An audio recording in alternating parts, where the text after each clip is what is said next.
Warahmatullahi wabarakatuh. Hari ini kita akan belajar tentang teks persuasi ya.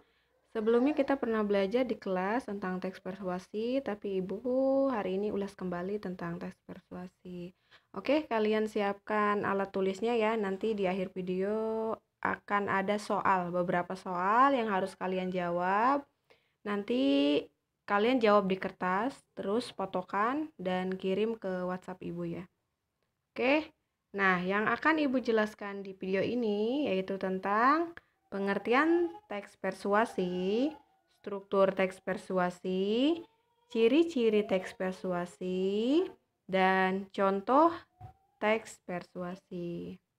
Selanjutnya, di sini ada pengertian teks persuasi. Kita baca sama-sama. Kata persuasi atau persuasif dalam Kamus Besar Bahasa Indonesia memiliki dua arti.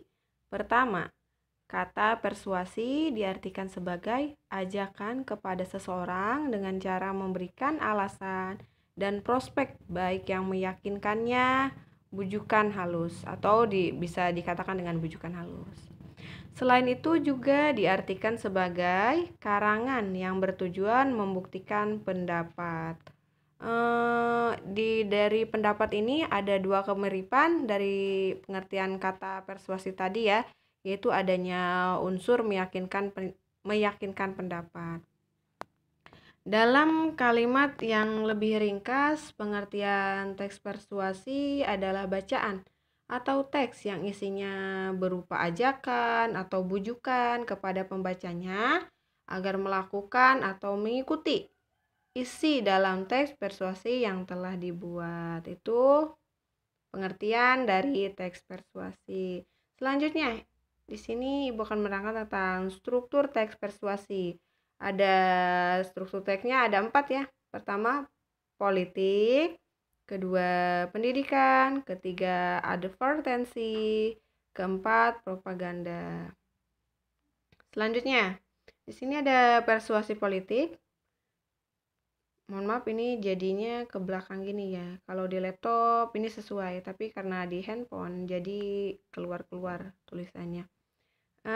Persuasi politik adalah paragraf persuasi yang tujuannya yaitu agar para pembaca berkenan untuk memilih wakil rakyat atau memilih suatu partai dalam suatu pemilihan daerah maupun pada pemilihan umum. Seperti jenisnya persuasi politik. Maka jenis persuasi ini biasa dipakai oleh para partai politik, juga beberapa media, baik itu media cetak atau elektronik. Oke, sudah jelas ya persuasi politik? Selanjutnya, persuasi pendidikan. Persuasi pendidikan, seperti katanya, judulnya pendidikan, ya berarti berkaitan tentang pendidikan ya.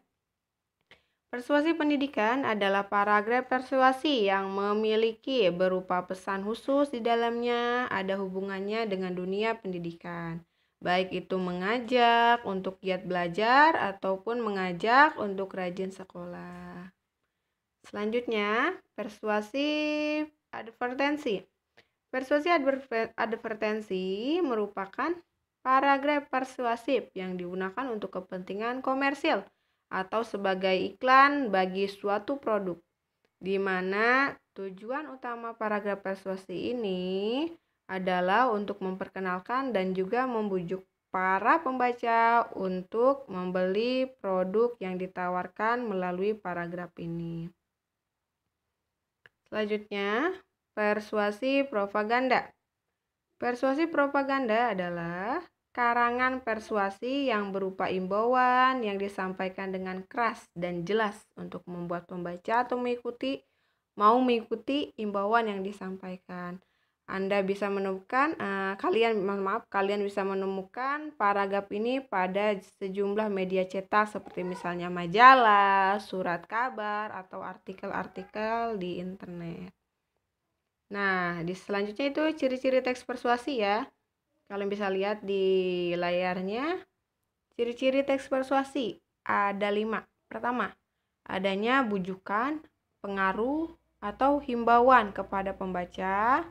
Kedua, paragraf disusun oleh kalimat yang menyertakan alasan yang kuat disertai data dan fakta.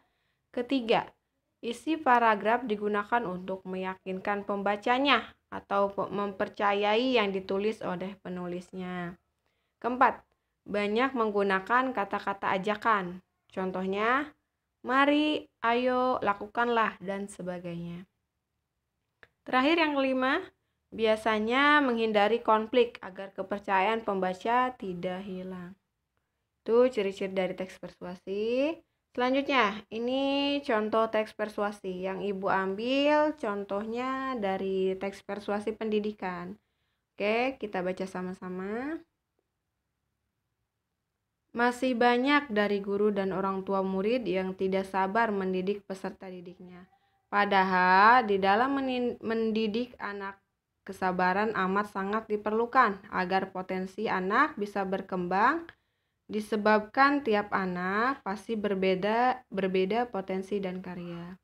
Seperti yang sudah diutarakan salah satu filsuf legendaris Yunani yaitu Plato, bahwa pendidikan adalah proses yang panjang dan dijalani seumur hidup, yaitu ketika manusia masih kecil sampai manusia dewasa. Oke, ini mohon maaf terpotong ya. Oleh karena itu, sudah sepatutnya guru dan orang tua murid mengajar juga mendidik anaknya dengan sabar dan berorientasi pada proses. Supaya anak bisa berkembang dengan baik dan dengan sewajarnya. Dengan begitu pula potensi anak pun dapat tumbuh berkembang dengan baik dan alami, serta latih kejujuran pada anak, karena orang pintar justru lebih berbahaya dibanding dengan orang bodoh jika tidak jujur. Oke, dari teks tadi kita bisa ketahui ya, berisi tentang ajakan atau bujukan supaya pembacanya mengikuti arahan dari teks tersebut. Sesuai yang kita pelajari hari ini yaitu tentang teks persuasi atau ajakan, bujukan kepada pembacanya.